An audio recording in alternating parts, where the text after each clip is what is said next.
In this English lesson, I wanted to help you learn the English phrase, it made my day.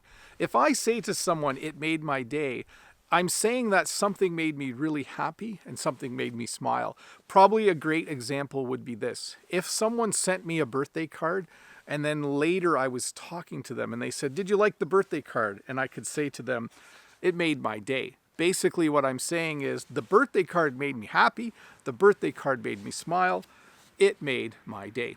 I think when I watch the news and I see how crazy things are in the world, I always think to myself, it would be so nice if everyone had something each day that made their day for them. And then they could all be happy and say, it made my day. The other phrase I wanted to teach you today is the phrase, I'm not made of money.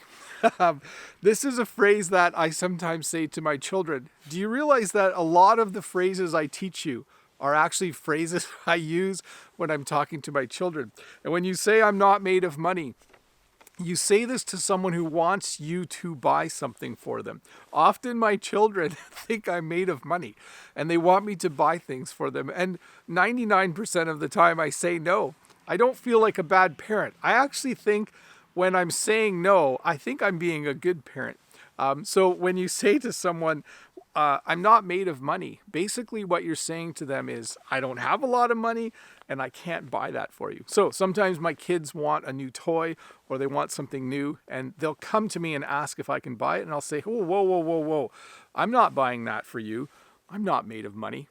So to review, if you say to someone, it made my day, basically you're saying whatever the it is referring to, you're saying that it made you happy, it made you smile, and it made you glad.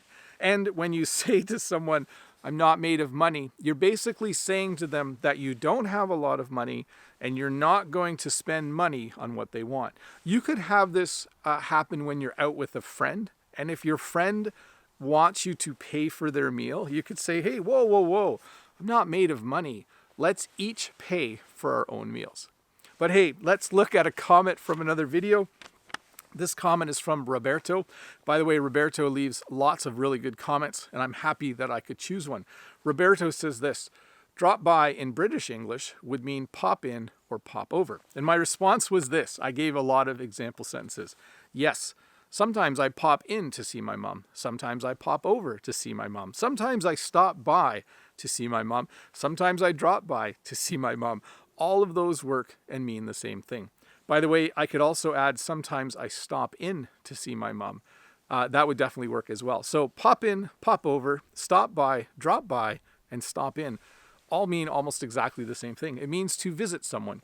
Some of them have might somewhat mean that it's unannounced. Like when you drop by, it can be unannounced. In English, when we say something is unannounced, it means you didn't tell someone that you were going to do it. But Roberto, thank you so much for leaving that. By the way, I did want to just say a little more about the phrase, it made my day. I do wish the world just had a lot more things happen for people that made their day. I wish that there were more things every day that made everybody smile and that made everybody a little happier.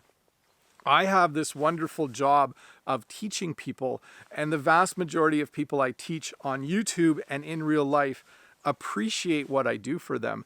And so sometimes that makes my day. It makes my day better knowing that I'm helping people. So I hope all of you can find something every day that makes your day, something that makes you smile, makes you happy, and makes you feel awesome. Anyways, I'll see you in a couple days with another short English lesson.